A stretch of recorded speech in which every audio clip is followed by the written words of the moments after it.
어느 비 오는 날 잊었다고 믿었던 얼굴을 갑자기 마주쳤던 적. 그 얼굴에 남은 상처와 침묵이 한순간에 당신의 세상을 뒤엎어버린 적. 서울 강북의 어느 늦가을 저녁 찬비가 얇게 깔린 거리 위로 흐르던 정적을 깨고 고급 세단 한 대가 조용히 멈춰섰다. 차에서 내린 남자는 검정 수트를 입고 있었고 어깨에는 고급 브랜드의 우산이 걸쳐져 있었지만 그는 우산을 펴지도 않았다. 그의 눈은 멀리 다리 밑 음지로 향해 있었고 그곳에서 그는 자신도 믿을 수 없는 광경을 보게 되었다. 축축한 시멘트 벽 아래 얇은 비닐천으로 임시 피난처처럼 만들어진 곳에 누군가가 웅크리고 있었다. 비에 젖은 검은 머리카락 날고해진 회색 외투, 그리고 한 손으로 어린아이를 꼭 껴안은 여자의 모습. 그 여자는 그가 11년 전 떠났던 사람이었다. 그 이름 서경. 민준은 움직일 수 없었다. 그녀의 얼굴 그 눈빛은 세월을 거슬러 가슴 깊은 곳을 건드렸다. 예전처럼 분노도 놀라움도 없었다. 그저 담담하고 지친 표정. 그리고 그녀가 입을 열었다. 민준, 너구나. 목소리는 낮고 거칠었다. 마치 오래전부터 오늘 이 순간을 예감이라도 한 듯 그저 받아들이는 목소리. 그녀의 품 안에는 10살쯤 되어 보이는 아이가 잠든 듯 기대어 있었다. 민주는 숨이 막혔다. 아이의 볼살 콧날, 인매까지. 낯익은 얼굴이었고 어쩌면 그 자신의 모습이 어릴 적 거울에 비춘 듯한 모습이기도 했다. 이 아이 혹시 말을 잇지 못했다. 서경은 말없이 고개를 끄덕였다. 이름은 루안이야. 그 이름. 민주는 무릎이 풀릴 뻔했다. 그가 예전에 첫 아들을 낳으면 꼭 그 이름을 지을 거야 라고 말하던 이름 바로 루안. 한강 둔치 벤치에 앉아 허름한 종이컵 커피를 마시며 작은 집과 분홍빛 철쭉 화단을 꿈꾸던 시절이 스쳐갔다. 그는 무릎을 꿇고 서경의 어깨를 잡았다. 서경아, 어떻게 된 거야? 왜 이러고 살아? 손은. 서경은 그를 바라보지 않고 아이의 머리를 어루만졌다. 살았어. 그걸로 됐어. 아이가 굶지 않았고 울지 않았고 지금도 숨쉬고 있어. 그걸로 됐어. 그녀의 말은 평범했다. 너무나 차분해서 오히려 가슴을 찢었다. 마치 팔이 잘린 것도 비바람 맞으며 자는 것도 일상의 일부인 듯. 민주는 눈을 감았다. 그녀는 여전히 강했다. 그리고 자신은 그 강함 앞에서 작아졌다. 서울 강북의 밤, 비는 여전히 내리고 있었다. 민주는 젖은 수트를 입은 채 그 다리 밑에 한참을 서 있었다. 길 위에 차량 소리 멀리서 울리는 클락션 노란 가로등 아래 비가 수직으로 떨어졌다. 하지만 그의 마음속엔 단 하나의 장면만이 되풀이되고 있었다. 서경, 그리고 루안. 11년 전 그는 서경을 두고 상경했다. 3년만 기다려. 내가 꼭 돌아올게. 그렇게 말하던 그는 성공이라는 신기루에 취해 점점 연락을 끊어갔다. 처음엔 바쁘다는 이유로 나중엔 점점 잊어갔다. 그렇게 그는 성공했다. 중소 IT 기업 대표, 강남에 있는 고급 오피스 스포츠카 인터뷰 기사. 그러나 그 모든 성취 뒤에 그가 두고 온 서경은 존재하지 않았다. 아니, 그는 존재하지 않는 척을 해왔다. 그날 밤 집에 돌아온 민주는 벽난로 앞에 멍하니 앉아 서랍 하나를 열었다. 안쪽에서 오래된 사진 한 장이 나왔다. 결혼식도 제대로 올리지 못하고 작은 사진관에서 찍은 두 사람의 흑백 사진. 수줍게 웃는 서경의 모습. 그녀의 눈동자엔 그때의 그를 믿는 순수함이 있었다. 민주는 손끝으로 사진을 어루만지다가 사진 뒤편에서 한 장의 낡은 종이를 발견했다. 출생신고서. 이름 김루안, 어머니 김서경, 아버지 기자의 안됨. 그 순간 숨이 멎었다. 기재 안됨. 그 한 줄이 너무 무거워. 그는 자리에서 일어설 수조차 없었다. 아이를 낳고 키우고 상처를 입고도 서경은 단 한 번도 연락하지 않았다. 그는 그 사실이 더 아팠다. 그녀는 원망조차 하지 않았다. 그는 새벽녘에 다시 그 다리 밑을 찾았지만 서경과 루안은 이미 떠난 후였다. 남은 것은 물에 젖은 골판지 몇 장과 빗물 고인 플라스틱 병들. 그는 지나가는 보안 요원에게 물었다. 여기 있던 여인과 아이 혹시 어디로 갔는지 아세요? 보안 요원은 담배를 털며 대답했다. 어제 저녁에 동사무소에서 와서 치웠어요. 애 데리고 어디 갔는지까진 몰라요. 그는 입술을 깨물며 고개를 숙였다. 왜 그날 밤 그냥 보내버렸을까? 왜 연락처 하나 묻지 않았을까? 답을 찾지 못한 채 민주는 예전에 함께 살았던 하월곡동의 옥탑방을 찾았다. 그 골목, 그 철제 계단, 그 작은 창문. 기억은 너무 또렷했지만 서경은 그곳에 없었다. 한참을 헤매다 그는 근처 시장의 오래된 분식집에서 그녀의 흔적을 찾았다. 서경이요, 몇 해 전 아기 안고 왔었죠. 많이 힘들어 보였어요. 그 후엔 못 봤어요. 그는 알 수 없는 초조함에 사로잡혔다. 이건 단순한 책임감이 아니었다. 무언가 더 깊고 본능적인 속죄의 마음. 민주는 서울의 구석구석을 수소문하기 시작했다. 마치 무엇인가에 쫓기듯 그는 사람들을 붙잡고 묻고 오래된 주소록을 들춰보며 지나간 흔적을 쫓았다. 그리고 마침내 중구 청군시장 근처의 작은 골목에서 그 흔적을 다시 발견하게 되었다. 낡은 비닐천이 덮인 노점 옆 허름한 구멍가게 앞 작은 벤치에 서경이 앉아 있었다. 옷은 여전히 헤어졌고 표정은 더 말라 있었다. 그 옆에는 루안이 잠든 채 기대어 있었고 서경은 아이의 뺨에 손을 얹은 채 멍하니 하늘을 보고 있었다. 민주는 무작정 달려갔다. 서경아.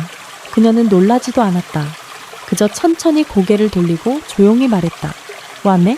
그 말 한마디에 민준의 심장은 또 한 번 조여왔다. 이토록 담담한 목소리엔 원망도 환영도 없었다. 오히려 체념이 스며 있었다. 왜 나한텐 말하지 않았어? 왜 아무것도? 서경은 아이의 머리카락을 쓸어내리며 말했다. 필요 없었으니까. 넌 나한테서 멀리 갔고 그건 네 선택이었어. 민주는 입을 열려다 닫았다. 루안이 가늘게 몸을 움츠리고 조용히 눈을 떴다. 그리고 낯선 남자를 바라보았다. 이 아저씨는 누구야? 도와준 사람이야. 서경이 말했다. 아이의 눈동자엔 경계심이 떠올랐다. 그 표정을 보는 순간 민준의 가슴은 무너졌다. 그는 자신이 만든 상처를 아이 얼굴에서 읽고 있었던 것이다. 그날 밤 그는 조심스럽게 제안했다. 근처에 조용한 식당이 있어. 따뜻한 밥이라도 같이 먹자. 잠깐이면 돼. 서경은 망설였다. 하지만 루안의 배에서 들린 꼬르륵 소리가 대신 대답해 주었다. 그들은 함께 근처의 허름한 국밥집에 들어갔다. 식당 안은 따뜻했고 김이 모락모락 피어나는 국밥이 3개 놓였다. 루안은 수저를 2손으로 꼭 잡고 국을 한 숟가락 들이켰다. 그 작은 얼굴에 퍼지는 온기, 그것만으로도 민주는 눈을 돌려야 했다. 어릴 때 너 나 아프면 항상 죽 끓여줬잖아. 그랬지. 한 손으로도 할 수 있더라. 그녀의 대답은 짧았지만 그의 가슴엔 오래도록 남았다. 식사가 끝날 무렵 민주는 말했다. 당장 뭘 결정하자는 건 아냐. 그저 루안한텐 지붕 있는 곳에서 자게 해주고 싶어. 서경은 고개를 들지 않았다. 대신 손으로 아이의 옷깃을 정리하고 조용히 말했다. 딱 며칠만, 그 이상은 기대하지 마. 민주는 고개를 끄덕였다. 그의 눈엔 눈물이 맺혀 놓였지만 그는 고개를 숙이며 입술을 꾹 다물었다. 그는 알고 있었다. 이번엔 말이 아니라 행동이 필요하다는 것을. 그날 저녁 민주는 종로구 한적한 주택가에 위치한 작은 오피스텔로 서경과 루안을 데려왔다. 그가 미리 준비해 두었던 곳. 집은 크지 않았지만 깨끗하고 조용했으며 햇살이 잘 드는 창문과 작은 주방 아담한 거실이 있었다. 무엇보다 비가 새지 않는 지붕이 있었다. 서경은 문턱에 서서 오래도록 안으로 들어가지 않았다. 그녀는 마치 그것이 자신의 몫이 아니라고 느끼는 듯 불편한 표정으로 아이의 손만 꼭 잡고 있었다. 그냥 오늘 하루만 자고 나가도 돼. 부담 주려는 거 아냐? 민준이 조심스럽게 말했다. 그 말에 서경은 고개를 끄덕이고 루안의 어깨에 손을 얹었다. 아이는 신기한 듯 사방을 둘러보며 조용히 말했다. 엄마 여기 진짜 집 같아. 민주는 순간 고개를 돌려 창밖을 바라봤다. 가슴 한구석이 저릿했다. 그날 밤 서경은 아이를 씻기고 옷을 갈아입히고 주방에서 직접 밥을 차려주었다. 한 손으로 김치를 썰고 밥을 푸는 그녀의 모습은 익숙하고도 낯설었다. 민주는 소파에 앉아 그 모습을 조용히 지켜보았다. 그녀는 여전히 자신만의 방식으로 강했고 그 강인함이 그를 더욱 작아지게 만들었다. 저녁 식사 후 민주는 루안에게 만화책을 건넸고 전뒤 아이의 얼굴에 처음으로 순수한 미소가 피어났다. 이거 진짜 봐도 돼요. 응, 너 읽고 싶다고 했잖아. 민주는 미소 지으며 대답했다. 그 순간 서경은 아무 말 없이 그들을 지켜봤다. 그 눈빛은 복잡했다. 경계와 슬픔, 그리고 아주 미세한 안도감. 밤이 깊어지자 세 사람은 같은 공간에 있지만 서로 다른 자리에 누웠다. 루아는 엄마 옆에서 숨 고르게 잠이 들었고 민주는 소파 위에서 천장을 바라보고 있었다. 한참 후 조용히 일어난 서경이 부엌에서 물을 마시고 돌아오다 민준과 마주쳤다. 그녀는 조용히 말했다. 이 아이가 널 아버지로 받아들이기까진 시간이 오래 걸릴지도 몰라. 민주는 고개를 끄덕였다. 괜찮아. 시간은 필요하니까. 나도 내가 누구인지 다시 배워야 하니까. 잠시의 침묵 후 서경은 고개를 돌리고 방으로 들어갔다. 민주는 그 문이 닫히는 소리를 들으며 혼잣말처럼 중얼거렸다. 이 집에 비는 새지 않아. 하지만 내 마음엔 아직도 빗물이 고여있어. 그날 새벽 민주는 이상하게도 잠들지 못했다. 이부자리 위에 누워 창밖으로 스며드는 도심의 희미한 불빛을 바라보다 불현듯 불안감이 밀려왔다. 무언가 잘못된 것 같았다. 그는 조용히 몸을 일으켜 안방 쪽으로 다가갔다. 문틈으로 새어나오는 빛, 그리고 무언가에 고통스러워하는 듯한 낮은 숨소리. 서경, 문을 살짝 밀자 서경이 바닥에 쓰러진 채 어깨를 움켜쥐고 있었다. 입술은 창백했고 얼굴엔 식은땀이 흐르고 있었다. 그녀는 단 한마디 비명을 지르지 않았다. 그저 이 악물고 통증을 견디고 있었다. 서경아, 괜찮아. 뭐가 잘못된 거야. 그녀는 고개를 저었지만 말을 잇지 못했다. 민주는 그녀를 부축해 침대에 앉히고 수건을 적셔 이마를 닦았다. 그의 손은 서툴렀지만 정성스러웠다. 왜 이렇게 혼자 참았어? 그녀는 조용히 대답했다. 혼자 참는 게 익숙하니까. 아이 앞에서는 울 수 없으니까. 민준의 눈가가 젖었다. 그는 아무 말 없이 부엌으로 가 쌀을 씻고 죽을 끓였다. 죽이 끓는 동안 그의 손은 떨렸고 눈은 흐려졌다. 그녀의 고통 앞에서 자신이 얼마나 무력하고 어리석었는지를 깨닫고 있었다. 따뜻한 죽 한 그릇. 민주는 그것을 들고 방으로 들어가 숟가락으로 살살 식혀가며 그녀에게 먹였다. 내가 이걸 해줄 수 있게 될 줄은 몰랐어. 그냥 고마워. 서경은 짧게 말했고 민주는 아무 대답도 하지 않았다. 그저 한 숟가락 또 한 숟가락. 조용히 다정하게 정직하게. 그날 아침 민주는 작은 벤치에 앉아 햇살을 맞았다. 마음속 무언가가 조금은 풀어진 듯했다. 서경은 여전히 아팠지만 그녀는 처음으로 민준이 쓴 죽 한 그릇을 다 비웠다. 그건 작은 승리하지만 아주 깊은 의미를 담은 시작이었다. 며칠 후 아침 햇살이 아파트 창을 가득 채운 어느 날 서경은 루안을 학교에 보내고 돌아와 거실을 정리하고 있었다. 테이블 위 루안의 연필꽂이 옆에 접힌 종이 두 장이 눈에 띄었다. 하나는 연습장 한쪽을 찢은 종이에 적힌 글. 그 위에는 삐뚤빼뚤한 글씨로 이렇게 적혀 있었다. 엄마에게. 서경은 앉은 채로 종이를 펼쳤다. 아이의 흔들리는 필체로 이런 문장이 이어졌다. 엄마, 나 엄마가 웃을 때 제일 좋아. 엄마는 나 때문에 고생 많이 했지. 그래서 내가 공부 열심히 해서 나중에 엄마 집 사줄게. 그리고 우리 같이 살자. 엄마는 절대 혼자 아니야. 나 여기 있어. 서경은 입술을 깨물었다. 조용히 종이를 접어 품에 넣고 옆에 놓인 또 다른 종이를 펼쳤다. 이번엔 제목이 없었다. 하지만 파자남? 시작은 이랬다. 그리고 아빠에게. 그녀는 순간 멈칫했다. 아빠라는 단어를 이 아이가 종이에 쓰는 건 처음이었다. 손끝이 떨렸다. 아빠, 아니 아직은 잘 모르겠어요. 엄마는 아저씨를 그냥 도와주는 사람이라고 했지만 나는 조금 아빠 같다고 생각했어요. 학교에서 아빠랑 하는 날 행사 있대요. 나는 아무도 없으면 혼자 해야 해요. 근데 혹시 아저씨가 와줄 수 있나요? 서경은 더 이상 읽을 수 없었다. 그녀는 얼굴을 두 손으로 감싸고 조용히 울었다. 이 아이는 엄마를 배려하려 했고 그 남자를 아빠라 부르지 않기 위해 망설였고 그럼에도 불구하고 마음속 깊은 곳에서 누군가를 아빠라 부르고 싶은 갈망을 감추지 못하고 있었다. 그날 저녁 민준이 퇴근 후 들어오자 서경은 아무 말 없이 루안의 편지를 건넸다. 그는 조심스럽게 펼쳐 읽었고 한 글자 한 글자 오래도록 눈을 떼지 못했다. 그리고 고개를 들었을 때 그의 눈 깬 눈물이 맺혀 있었다. 나 이 아이한테 해줄 수 있는 게 별로 없다는 걸 알아. 근데 한 번만 아빠란 단어를 들어볼 수 있으면 좋겠어. 서경은 말없이 고개를 끄덕였다. 그녀는 아직 상처가 아물지 않았지만 이 남자가 더는 과거의 그가 아니라는 걸 조금은 느낄 수 있었다. 며칠 후 학교 행사 당일 아침, 운동장에는 부모들과 아이들이 모여 있었다. 민주는 트레이닝복 차림으로 루안의 옆에 앉아 있었다. 선생님이 아빠와 아이가 함께하는 릴레이 달리기를 시작하자 루안은 처음으로 민준의 손을 꽉 잡았다. 아빠, 우리 1등 해보자. 네, 1등 해보자. 민준은 멍하니 아이를 바라보다가 웃으며 대답했다. 그래, 꼭 1등 하자. 비록 달리기 결과는 꼴찌였지만 아이의 얼굴엔 그 어떤 메달보다 빛나는 미소가 번지고 있었다. 그날 밤 루안은 일기장에 짧게 이렇게 썼다. 오늘 아빠랑 뛰었다. 아직은 어색한데 괜찮았어. 아빠가 내 손을 잡았거든.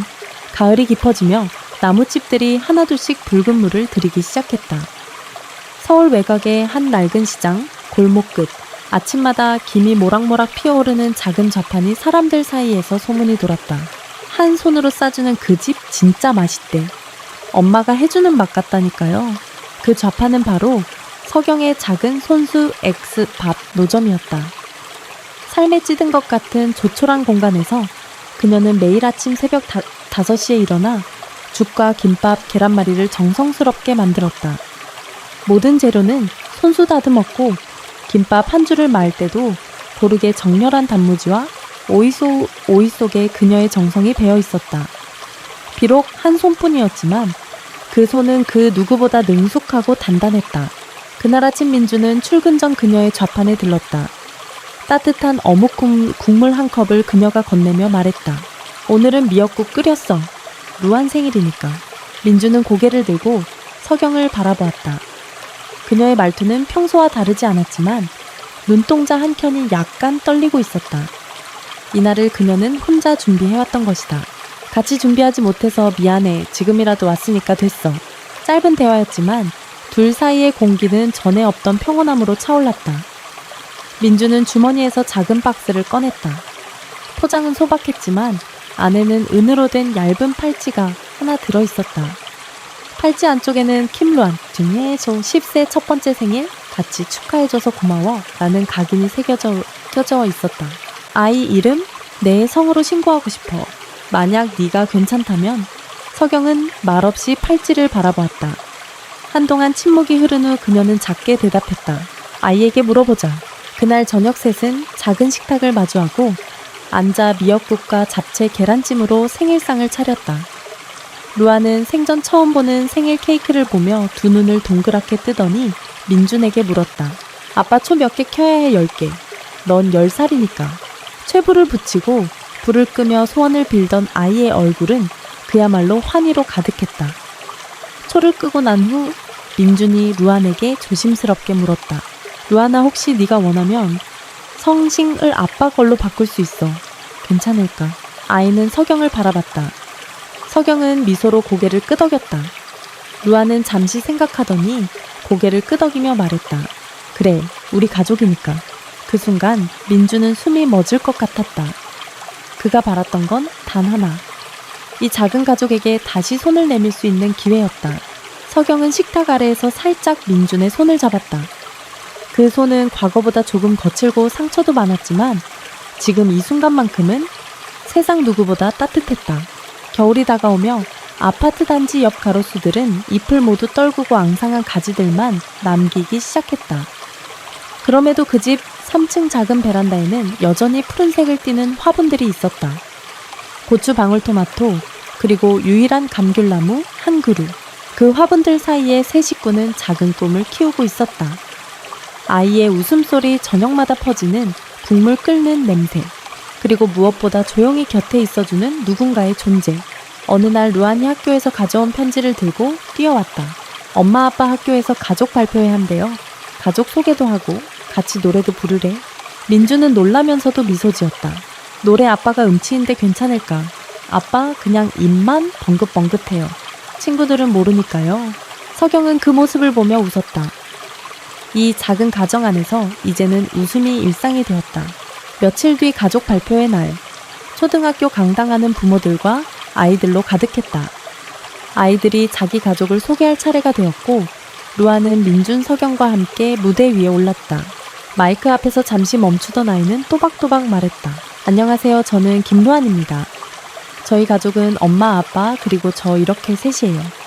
우리 가족은 전에는 떨어져 있었지만 지금은 함께 있어요. 저희는 서로를 다시 알아가는 중이에요. 말을 마친 뒤 루아는 엄마와 아빠의 손을 꼭 잡고 말했다. 우리 가족이 노래할 곡은 작은 별이에요. 밤마다 엄마랑 불러서 익숙해요. 아빠는 어색하지만 잘할 거예요. 노래가 시작되고 세 사람은 천천히 목소리를 모았다. 관객석에 앉은 학부모들 중 몇몇은 미소를 짓고 어떤 이들은 눈가를 훔쳤다.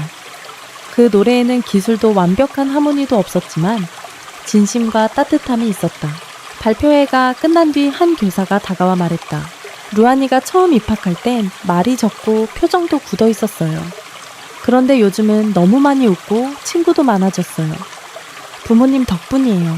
서경과 민주는 서로를 바라보았다. 그동안의 시간이 주마등처럼 스쳐 지나갔다. 다시 가족이 된다는 건 단지 한 집에 사는 게 아니었다. 서로의 과거를 끌어안고 미래를 함께 그려나가는 일이었다. 그날 밤 루아는 침대 위에서 속삭였다. 아빠 나 꿈 꿨어. 무슨 꿈인데? 우리가 진짜 오래오래 같이 사는 꿈. 아빠도 늙고 나도 커서 엄마가 머리하얘지는 꿈. 민주는 루안을 품에 안고 서경을 바라보며 고개를 끄덕였다. 그 꿈 우리 셋이 같이 꾸자. 그리고 방 안은 잠잠해졌지만 그들의 내일은 조용히 그러나 단단하게 자라고 있었다. 이 이야기를 다 보고 나니 가슴 한켠이 뭉클해졌어요. 누구나 인생에서 한 번쯤은 실수하고 놓치고 후회하잖아요. 하지만 그 후에 어떤 선택을 하느냐가 진짜 중요한 것 같아요.